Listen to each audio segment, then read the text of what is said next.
संवैधानिक संस्थाओं का कचूंबर निकाला है, तमाम सरकारी संपत्तियों को बेचा है, जिस तरह की मणिपुर की हालत है, जिस तरह से लोगों का पलायन हुआ है, लगभग 25 लाख पासपोर्ट यहां से सरेंडर हो गए हैं, और जिस तरह से आज तमाम पेपर लीक हो रहे हैं, इमरजेंसी में नहीं होती थी ये चीजें। 1954 और 55 में ये आरएसएस बाबा साहब अंबेडकर के पुतले जलाया करती थी सड़कों पर। आज अंबेडकरवादी बन रहे हैं लोग। ये कहा था कि अपशुगन है ये संविधान, और ये वो लोग हैं जिन्होंने पुणे के अंदर ये कहा था आरएसएस के लोगों ने कि संविधान की वजह से देश की एकता को खतरा है। तो आओ यार शुरू करते हैं बिना किसी डेडिकेशन के। जफर इस्लाम जी, क्या केवल इसीलिए इमरजेंसी का ये जिक्र आया, क्या केवल इसीलिए ये प्रस्ताव आया क्योंकि संविधान पर घेरा जा रहा था सरकार को? क्या इसी के लिए इमरजेंसी की याद दिलाई गई है? देखिए, आप याद कीजिए श्वेता जी, हर साल 25 जून को भारतीय जनता पार्टी पूरे देश में प्रदर्शन करती है इस इमरजेंसी में। जो उस वक्त जो हुआ था, वो काला दिन जिसने देखा है, जिसने उस काले दिन में को झेला है। अरे कहना क्या चाहते हो? इमरजेंसी का काला खंड जो देखा हमने, उस पे क्या हम हर साल नहीं बोलते हैं? आज पार्लियामेंट में था, मौका था, पार्लियामेंट में इसको प्रस्ताव लाया गया, लेकिन भारतीय जनता पार्टी हर साल इसके बारे में निंदा करती है, पूरे देश में इसके जो प्रोटेस्ट करती है, और आगे आने वाले सालों में भी करती रहेगी। तो क्या नाचो मैं? आलोक शर्मा जी, कांग्रेस पार्टी ने पहले भी अपना स्टैंड इस पर क्लियर किया है। आज इतना ज्यादा गुस्सा क्यों? आज इतना ज्यादा गुस्सा क्यों? क्या आप लोग को लग रहा है कि जो संविधान की प्रति हाथ में लेकर जिन मुद्दों को उठाया जाता है, वो चीजें बीजेपी अगर इमरजेंसी की याद दिलाएगी तो वो चीजें मायने नहीं रखेंगी? क्या कारण रहा इतने गुस्से का? रुको जरा, सबर करो। कांग्रेस के प्रखर प्रवक्ता उर्फ नेता आलोक शर्मा और बीजेपी प्रवक्ता शायद जफर इस्लाम के साथ हुई तीखी बहस। भाजपा के इस नौटंकीबाज प्रवक्ता को बॉडी एंकर श्वेता सिंह के सामने ही कांग्रेस प्रवक्ता के साथ साथ विपक्ष की और दो प्रवक्ता मिलकर लाइव डिबेट में ही बख्या उधेरा। दरअसल ये बहस हो रहा था 18वें लोकसभा इलेक्शन में। जितने भी जीते हुए सांसद था, सभी की वोट सेरेमनी होने के बाद लोकसभा स्पीकर पद के लिए इलेक्शन होना था, लेकिन इंडिया की तरफ से ओम बिरला का नाम जब मनोनीत किया गया, तभी इंडिया गठबंधन ने जोरदार विरोध किया और इंडिया गठबंधन की तरफ से भी एक उम्मीदवार को खड़ा कर दिया। पूरा का पूरा समूचा विपक्ष सिर्फ और सिर्फ सत्ता पक्ष के लिए एक ही अपील कर रहा था कि स्पीकर का पद भले ही सत्ता पक्ष ले ले, लेकिन डिप्टी स्पीकर का पोस्ट जो होता है वो विपक्ष को दिया जाए। लेकिन जब सत्ता पक्ष से कोई बात करने के लिए नहीं आया, तब विपक्ष ने भी अपना उम्मीदवार खड़ा कर दिया और निर्विरोध जो ओम बिरला को पहली बार चुना गया था, दूसरी बार नहीं चुना गया। जब ओम बिरला चुनाव जीतकर जब स्पीकर पद के लिए बैठ गया और सभी को अभिवादन देने के लिए कहा गया, तभी विपक्षी नेता अखिलेश यादव ने कुछ ऐसी बात कही दी। ओम बिरला के साथ साथ समूचा सत्ता पक्ष को लगी मिर्च। अखिलेश यादव ने बस एक ही अपील किया कि जिस तरह आपने पहले एक ही दिन में लगभग 150 सांसदों को निलंबन किया था, लेकिन इस बार वो काम करने से पहले थोड़ा सोचिएगा जरूर। ये बात सुनकर पूरे संसद भवन में होने लगा हो हल्ला। इसी मुद्दे को लेकर हुई इस बहस में फिर आगे क्या हुआ, जानने के लिए देखिए पूरा वीडियो। अगर आप लोगों को ये वीडियो अच्छा लगे तो प्लीज वीडियो को लाइक करके चैनल को सब्सक्राइब जरूर कीजिएगा। अब आगे वीडियो। गुस्सा इस बात से है कि एक तरफ कंस्ट्रक्टिव अपोजिशन की बात की जा रही है, कंस्ट्रक्टिव कोऑपरेशन की बात की जा रही है, सबके सहयोग की बात की जा रही है। एक तरफ जिस चीज के ऊपर कांग्रेस पार्टी ने खेद भी जताया, उसके गड़े मुर्दे उखाड़कर पहले दिन ही देश का ध्यान भटकाने का काम शुरू कर दिया है। बात तो सही है। पहले दिन ही राजनीति शुरू कर दी है, और दुर्भाग्य ये है कि सुबह से जो तमाम अपोजिशन के लीडर्स ने जो बातें स्पीकर महोदय के लिए कही, उनके ऊपर एक रत्ती भर भी असर पड़ता हुआ नजर नहीं आ रहा है। सही पकड़े हैं। तमाम सांसदों ने कहा कि आप इम्पार्शियल होकर काम कीजिएगा, अच्छा रहेगा। आपका कार्यकाल पिछले जो रहा वो पूरी तरह से पार्शियल रहा। आपने सत्ता के अनुसार पूरे सदन को चलाया। 150 सांसदों को आपने जिस तरह से सस्पेंड किया वो पूरे देश ने देखा है। जनता माफ नहीं करेगी। दुर्भाग्य ये है कि आज ही पहले दिन ही जिस तरह की नकारात्मक राजनीति बीजेपी के इशारे पर, मोदी जी के इशारे पर, सरकार के इशारे पर स्पीकर महोदय ने की, अपोजिशन इस बात से गुस्से में है। यही लोकसभा अध्यक्ष से शायद मणिपुर के ऊपर भी जितने लोग मारे गए उसके ऊपर भी अगर एक आज 2 मिनट का मौन रखवा लेते तो बहुत अच्छा था। असंभव! संवैधानिक संस्थाओं का कचूंबर निकाला है, तमाम सरकारी संपत्तियों को बेचा है। जिस तरह की मणिपुर की हालत है, जिस तरह से लोगों का पलायन हुआ है, लगभग 25 लाख पासपोर्ट यहां से सरेंडर हो गए हैं, और जिस तरह से आज तमाम पेपर लीक हो रहे हैं, इमरजेंसी में नहीं होती थी ये चीजें। आप कुछ भी बोलो, ये नहीं सुनने वाला। तो ये बाबा साहब का अपमान और ये और वो, 1954 और 55 में ये आरएसएस बाबा साहब अंबेडकर के पुतले जलाया करती थी सड़कों पर। आज अंबेडकरवादी बन रहे हैं लोग। ये वो लोग हैं जिन्होंने 52 साल तक तिरंगा नहीं फहराया। ये वो लोग हैं जिन्होंने ये कहा था कि अपशुगन है ये संविधान। और ये वो लोग हैं जिन्होंने पुणे के अंदर ये कहा था, आरएसएस के लोगों ने, कि संविधान की वजह से देश की एकता को खतरा है। ये क्या बताएंगे संविधान की बात। लेकिन आज का जो नजारा था वो मुझे लगता है कि पिछले बार से भी ज्यादा भयावह रहेगा। You are right bro. पिछली बार माइक बंद किए जाते थे, सेलेक्ट कमेटी नाम की चीज खत्म हो गई थी, किसी भी चीज पर जेपीसी नहीं बुलाई गई 10 साल में। लेकिन उसके बावजूद हम कहेंगे कि प्रभु इस सरकार को सद्बुद्धि दे। ये संसद बीजेपी का आलोक जी, अखाड़ा हम तो नहीं। उम्मीद करें। क्या बात है। ये तस्वीरें भी देखते चलिए ना। श्वेता जी एक मिनट। जी, आप आशंका जता रहे हैं, लेकिन श्वेता जी, देश 10 की सेकंड जनता के लिए उम्मीद भी बड़ी जरूरी है, और ये उम्मीद वाली तस्वीर है। इस तरह का 2 घंटे बीते और इमरजेंसी के ऊपर जिस तरह से तमाम तरह की राजनीति की गई, वो दुर्भाग्यपूर्ण था। वो बताता है बीजेपी कितनी नेगेटिव है, ये हुई ना बात। बीजेपी कितनी नकारात्मक सोच के साथ इस संसद में गई है। ये बीजेपी श्वेता ने जी, आज 10 पहले सेकंड दिन ही मुझे दे प्रदर्शित दीजिए। कर दिया। ये- और ओम ये- बिरला ठीक है, साहब आलोक जी, किस आलोक जी, तरह आपने से अपना पॉइंट रख सत्ता दिया है। पक्ष के इशारों पर काम करेंगे अगले 5 साल, उससे पता चल रहा है। ठीक, आप क्रोनोलॉजी समझ लीजिए। मलविंदर सिंह कांग जी, आज की तारीख में जिस तरह से शुरुआत हुई, इमरजेंसी का जिक्र आपके हिसाब से जरूरी, गैर जरूरी, संविधान लहराना जरूरी, गैर जरूरी, क्या सिंबोलिज्म से हम चलते रहें, या फिर जो बड़े मुद्दे हैं उनकी तरफ देश आगे बढ़े? अब अभी बदत है भाई, अभी बदत है। कांग्रेस के जमाने में डिक्लेयर्ड इमरजेंसी थी 1975 में, आज अनडिक्लेयर्ड और उससे भी ज्यादा खतरनाक स्थिति बनी हुई है। इमरजेंसी के हालात उससे भी बदतर हैं। विरोधी लीडर्स के खिलाफ किस तरह की झूठे वेंडेटा पॉलिटिक्स की जा रही है। बेशर्मो शर्म करो, शर्म।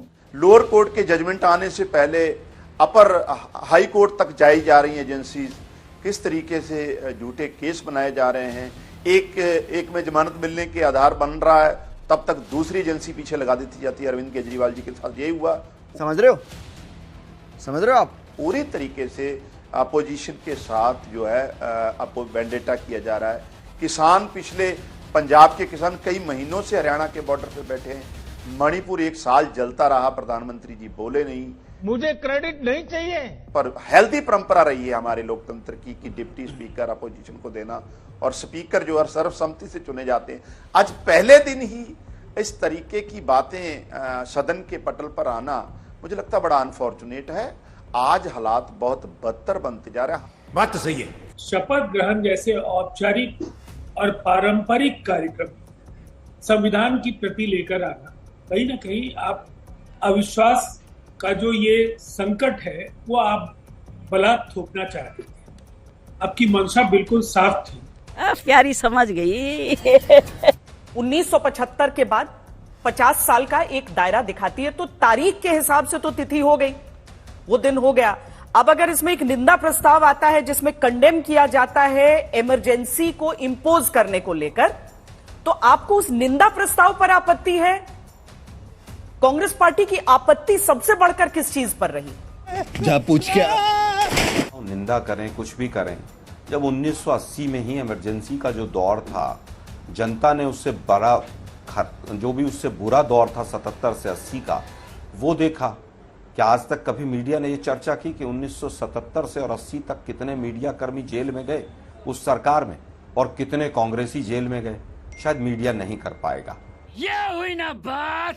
हमारे से जो गलती रही उसका खेद व्यक्त हुआ, लेकिन क्या मणिपुर के लिए मोदी जी खेद व्यक्त करेंगे कभी जीवन में? क्या हिंदुस्तान का मीडिया कभी एक प्रेस कॉन्फ्रेंस करा के और मोदी जी से खेद व्यक्त करवा पाएगा? ये डिक्लेयर्ड जो इमरजेंसी से भी जो बुरा हाल है, क्या उससे कभी देश वापस आ पाएगा? क्या नीट की परीक्षा में जो लाखों बच्चे सड़कों पर हैं, उसके लिए बीजेपी कभी माफी मांगेगी? मैं समझता हूं कि आज भी पहले दिन ही पहले प्रोटर्म स्पीकर के ऊपर राजनीति हुई। क्यों डरते हैं इतने लोग? जो प्रोटर्म स्पीकर 2 दिन 3 दिन तक, जब तक शपथ है तब तक होने थे, उसमें भी राजनीति। शर्म कर, शर्म। पिछले 5 साल बिना डिप्टी स्पीकर के आपने चला दिए, तब तो कहीं संविधान का हनन नहीं हुआ। से डिप्टी स्पीकर का पता ही नहीं है कि डिप्टी स्पीकर कब बनेगा, नहीं बनेगा, क्या विपक्ष को मौका मिलेगा कि नहीं मिलेगा। 5 साल तक डिप्टी स्पीकर नहीं रहा, लेकिन सरकार से हमने कभी किसी व्यक्ति ने नहीं कहा, बताया कि क्यों नहीं रहा। आप क्रोनोलॉजी समझ लीजिए। एक देश के प्रधानमंत्री वहां पर संविधान पर माथा टेकें, मैं नौटंकी शब्द इस्तेमाल नहीं करूंगा, और 10 साल तक संविधान का पूरी तरह से उसको कुचल दें, उसके बाद वो तो ठीक है, लेकिन विपक्षी अगर संविधान की कॉपी ले जाएं तो वो गलत है। ये कहां से सोच आ रही है? धिक्कार है हम पर। पिछले 10 दिन की जो घटनाएं हैं सरकार बनने के बाद की, वो देखिए आप। कहीं पर आग लगी, उसका कोई एक व्यक्ति जेल में नहीं जाता है। गुजरात के अंदर इतने बच्चे मर गए, वो गेमिंग जोन में किसी ने आवाज नहीं उठाई, सब गायब हो गए। मोरबी कांड में सब लोग बरी हो गए। इस सज्जन को क्या तकलीफ है भाई? आज पूरी तरह से नकारात्मकता का माहौल है। इस नकारात्मकता से पॉजिटिव लाने में सबसे पहला काम यह होना चाहिए कि युवाओं के अग्निवीर को समाप्त हो, नीट एग्जाम को समाप्त किया जाए, लेकिन उस पर चर्चा नहीं करेंगे।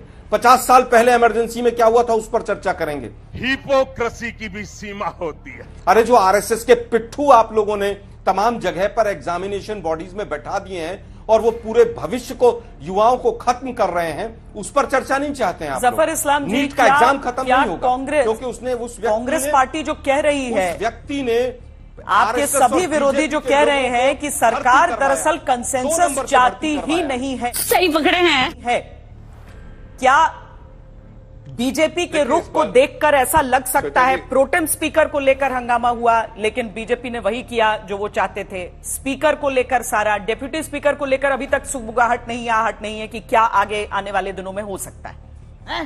ये क्या हो गया? ये क्या सुन रहा हूं मैं?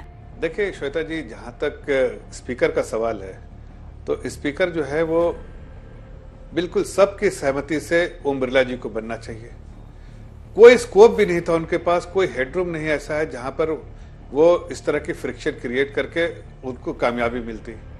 लेकिन फिर भी उन्होंने इस बात को नहीं माना, कंसेंसस को ठुकरा दिया। रिस्पॉन्सिबल अपोजिशन का जो रोल होना चाहिए, वो रिस्पॉन्सिबल अपोजिशन का रोल नहीं करेंगे, बल्कि हम जो समाज के लिए, बेहतरी के लिए, समाज के अच्छे के लिए हम जो लेजिस्लेशन लेके आना चाहते हैं, उस लेजिस्लेशन को बनने में हम कठिनाई पैदा करेंगे, वेल में जाके डिसरप्ट करेंगे पार्लियामेंट को, और पार्लियामेंट नहीं चलने देंगे। तू चुप रहे बाबा, तू चुप रहे। है जिस तरह से आज आप यहाँ पर जो पूरा डिबेट करा रही हैं, आपको भी देखिए ऐसा लग रहा है आपने सबको मौका दिया, तो है अच्छा डिबेट हो रहा है, सबको अपनी अपनी बातें करने का मौका मिलेगा। वही तो कह रहे हैं कि जब उनको डिसरप्ट कर दिया जाता था, तो सबको कि उनकी आवाज को नहीं किया जाता था। ये नहीं, यहाँ की जनता इमोशनल है, चूतिया नहीं, ऐसा नहीं है। उनकी आवाज पूरी सुनी जाती है, लेकिन वो आवाज कहां सुनाना चाहते हैं? पटल पे नहीं, सदन के पटल पे नहीं, बल्कि टीवी जो चलता है उस पे वो कहीं ना कहीं विरोध अपना जताना चाहते हैं और विरोध दिखाना चाहते हैं देश की जनता को कि हम विरोध कर रहे हैं। यहाँ ये क्या सही है? कुछ भी। आलोक शर्मा जी, आज जयराम रमेश जी ने भी जब इस पर अपनी टिप्पणी दी तो उन्होंने कहा कि इमरजेंसी के बाद इतने चुनाव हो गए हैं और उसमें अलग अलग चुनावों के जरिए वो सारी चीजें सामने आ चुकी हैं कि जनता किस हिसाब से इसे देख रही है। अब उस हिसाब से देखिए तो इन चुनावों में बड़ा मुद्दा संविधान को बनाया गया, सीटें कम जरूर हुई, लेकिन जनता का मैंडेट तो एनडीए की तरफ ही रहा। ओ अच्छा, उसका सीधा सीधा कारण यह है कि यह हथियाई हुई सरकार है और इसमें बहुत सारे हथियाने में बहुत सारे हथियार थे और बहुत सारे किरदार थे। उसमें जांच एजेंसियां, ईडी, सीबीआई, इनकम टैक्स सब थे और मीडिया सबसे बड़ा हथियार था। शाबाश बेटा। इन सब हथियारों के आधार पर इलेक्शन कमीशन के द्वारा एक बिसात बिछाई गई और इलेक्शन कमीशन के बाद तमाम जो मीडिया, बीजेपी और एग्जिट पोल, ओपिनियन पोल, एक नेक्सस बनाया गया। तो यह हथियाई हुई सरकार है। ये बड़ी अच्छी बात कही आप। इन्हीं स्पीकर महोदय के टाइम पे सैकड़ों बार माइक या तो बंद किया गया या माइक को कम किया गया। 3 काले कानून बिना डिस्कशन के संसद से पास हो गए, स्पीकर महोदय ने नहीं कहा। नोटबंदी में लोग लाइनों में खड़े खड़े मर गए, आज जेडीयू के साथी को टैक्स पेयर्स के पैसे की चिंता है। गजब बेइज्जती है। 2.5 महीने तक संसद नहीं चलने दी 2G पर और फिर सारे बरी कर दिए। और उसको क्या कहेंगे आप? कौन माफी मांगेगा उसके लिए? शायद कोई नहीं मांगेगा, क्यों? क्योंकि माफी मांगने की परंपरा नहीं है। नंगा करके नहला रहा है। मणिपुर पर स्टेटमेंट सुना था घमंडिया का। मैं घमंडिया शब्द इस्तेमाल कर रहा हूं क्योंकि घमंडिया विपक्ष के लिए पूरे चुनाव में उपयोग किया गया। जिस देश के प्रधानमंत्री की सोच ये हो कि विपक्ष जो है वो घमंडिया है, विपक्ष जो है वो कांग्रेस मुक्त होना चाहिए, देश जो है वो 80-20 और हिंदू मुसलमान और मुजरे और मंगलसूत्र पर चुनाव लड़कर आया हो, तो उससे क्या उम्मीद कर सकता है ये देश? अरे बाप रे, ये तो धोती खोल रहा है। 150 सांसदों को सस्पेंड करके आईपीसी के अंदर धाराओं में जो परिवर्तन किए गए। माननीय राहुल गांधी जी का फैसला हाईकोर्ट का आता है, एक दिन ये स्पीकर महोदय नहीं रुक सकते हैं और बाकियों के लिए रुकते हैं। समझ रहे हो आप? चलिए अभी के लिए इतना ही। बहुत बहुत धन्यवाद आप सबका इस चर्चा में जुड़ने के लिए।